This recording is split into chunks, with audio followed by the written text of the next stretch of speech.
name is Lucy Hutchinson, and today I will be talking about how the Electoral College affects the U.S. voting system. I went through 3 articles to find the positive, the negative, and how the people feel about the Electoral College. I also did my own personal survey and collected my own data.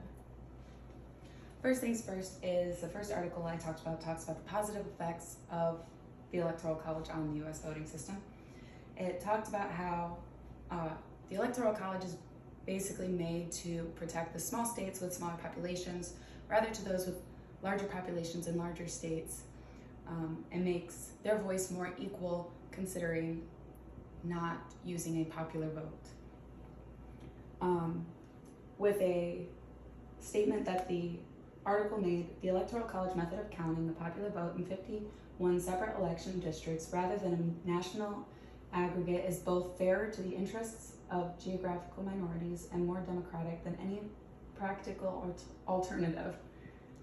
The second thing we have is the negative effects of the Electoral College on the U.S. voting system.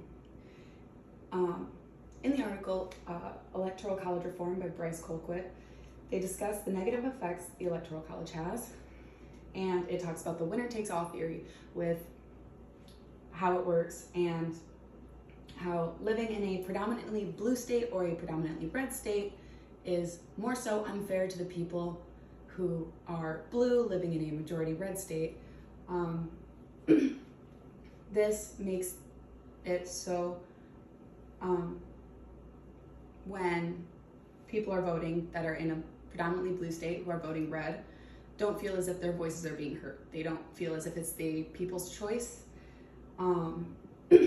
If we didn't use the Electoral College and went off of a plurality vote, and not only would it make it more fair for those not in swing states, but it would make it so independents can run as viable candidates, which would give a broader aspect of people for the citizens to choose from, giving more options because we are a basic 2-party country. How the U.S. citizens feel about the Electoral College. For this, I looked at an article called Pinning a Face on the Electoral College, a survey of the class of 2000. A lot of this talked about Bush's presidency and how he became president, although losing the popular vote, but he did win the Electoral College.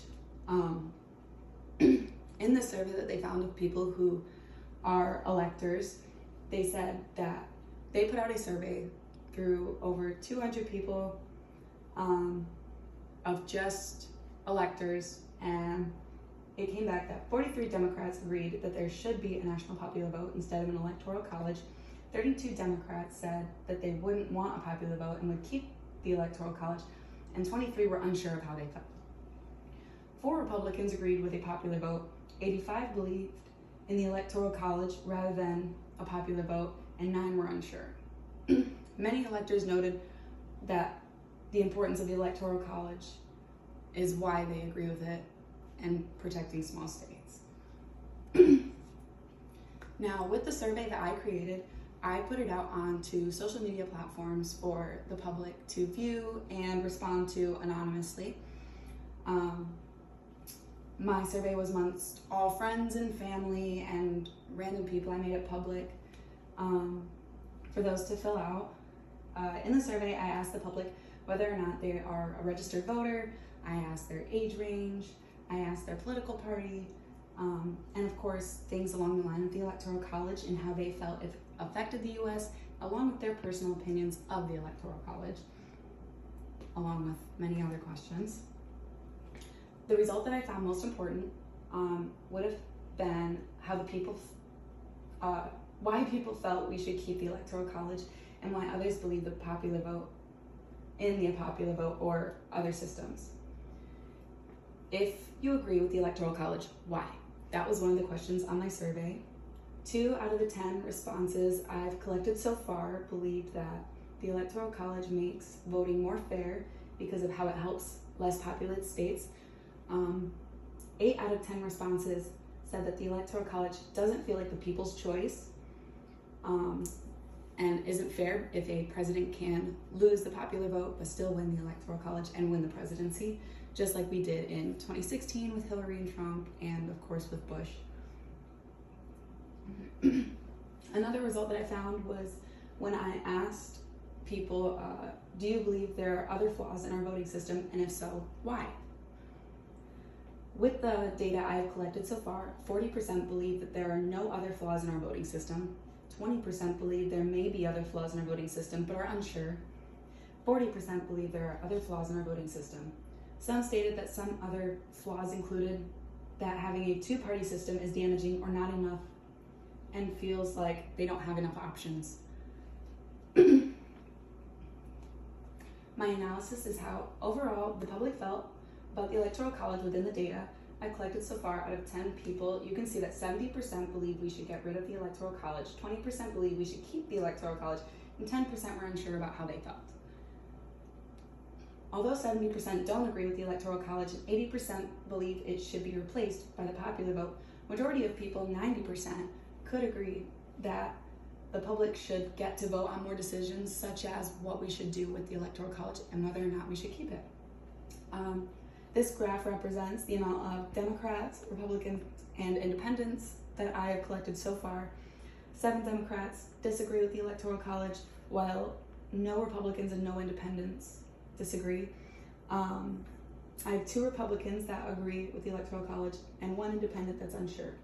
And 7 Democrats believed that we should have a popular vote, and 1 Independent also believes that we should have a popular vote. Here's my discussion. I can compare my own survey to my 3 articles in different ways. When I was doing my survey, I noticed a shocking amount of people that have felt that a two-party system is a negative impact upon our voting system. In the article, Electoral College Reform, it talks about how getting rid of the Electoral College would make it so independents could be more viable candidates. And that is what people have been asking for on my surveys, and along with in other articles and other surveys done, and would be a benefit. And I can compare that to my survey. Another connection I can make is to the article, Electing the People's President, the Popular Origins of the Electoral College. It stated how the Electoral College is meant to protect states with less population, and many of my respondents to my survey also agreed that the Electoral College is necessary to protect those smaller states with less population, and whether or not we can fix that or not. By putting my survey out for more people to take publicly using social media platforms, it can bring in a larger amount of responders to be able to have more data to present and compare, which is what I will be doing over time. And to conclude this presentation, it is always important to remember that no matter what, we can't make the US voting system perfect, and we can't make everybody happy. Although there may be flaws and things that may need to be fixed, we as a people have a voice. It all just depends upon how you use it. I hope after this presentation you can begin to form your own opinion upon this topic. Thank you.